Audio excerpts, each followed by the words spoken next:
আমাদের সাথে এই মুহূর্তে কথা বলতে রাজধানীর বাংলা মোটর থেকে যোগ দিচ্ছেন জাতীয় নাগরিক পার্টির যুগ্ম আহ্বায়ক মনিরা শারমিন। আপনাকে স্বাগত জানাচ্ছি ইন্ডিপেন্ডেন্ট সংবাদে। এবং প্রথমেই যে প্রশ্নটি করতে চাই, আইনি ভিত্তি ছাড়া জুলাই সনদ স্বাক্ষর অনুষ্ঠানে যাবে না এনসিপি, এমনটাই ঘোষণা দিয়েছে। আপনারা কি তাহলে সনদে স্বাক্ষর করবেন? বান্ডেল থাকলে প্রতি সেনমানিতে টাকা বাঁচবে।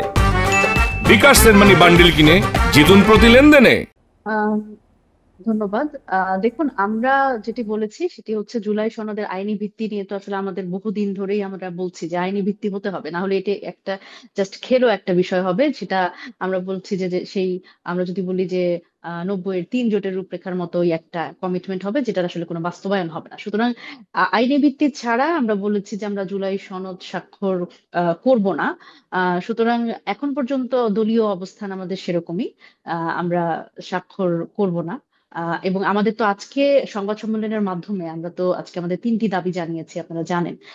সেটি হচ্ছে, প্রথম দাবি হলো আমাদের যেই মানে যেই টেক্সটটি, জুলাই সনদের যে টেক্সটটি, সেটি জনগণের সামনে প্রকাশ করতে হবে এবং গণভোটের যে প্রশ্নটি সেটিও, মানে যেই যেই বিষয়গুলোতে আসলে একমত হয়েছে সেই বিষয়গুলো জনগণের সামনে আর কি আমরা বলছি যে প্রকাশ করতে হবে। এবং আম, এই যে আদেশটি আমরা বলছি যে জুলাই সনদ আদেশটি ডক্টর ইউনূস উনি হেড অফ দ্য গভর্নমেন্ট হিসেবে জারি করবেন।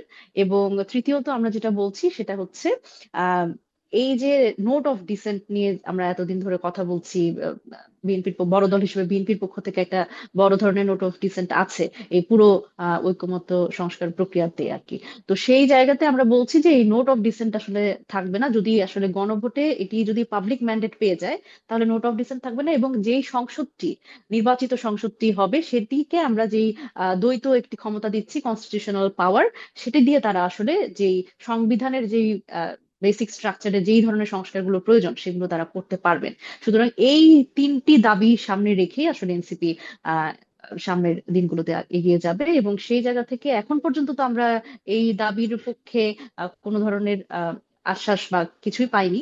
সেই জায়গা থেকে আমরা বলছিলেন বলতে পারি দলীয়ভাবে যে আপনারা সিদ্ধান্ত নিয়েছেন স্বাক্ষরের বিষয়ে, কিন্তু জুলাই সনদের স্বাক্ষরের জন্য আপনারা কি ধরনের নিশ্চয়তা চান?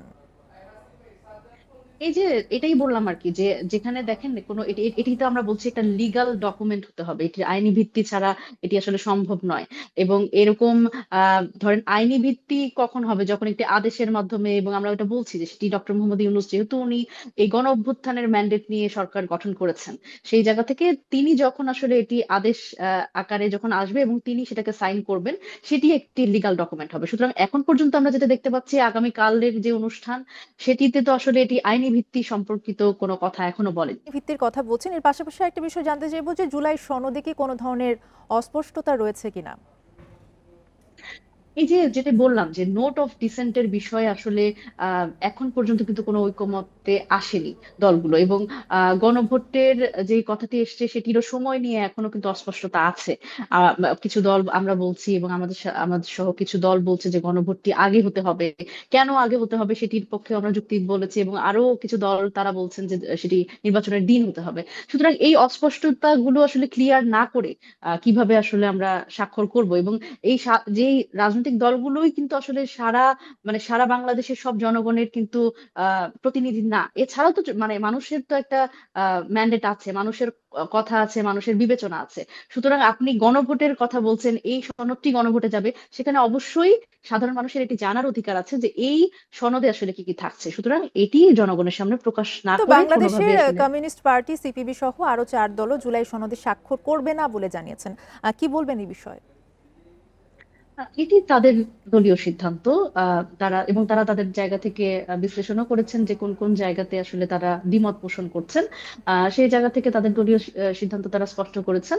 তো আমাদের পক্ষ থেকেও আমরা আমাদের দলীয় সিদ্ধান্ত স্পষ্ট করেছি।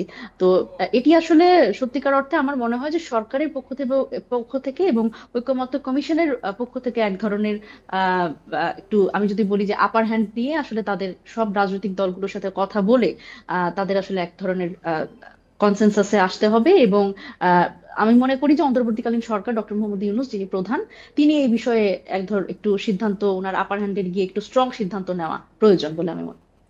জি, অনেক ধন্যবাদ আপনাকে আমাদের সাথে যুক্ত হবার জন্য।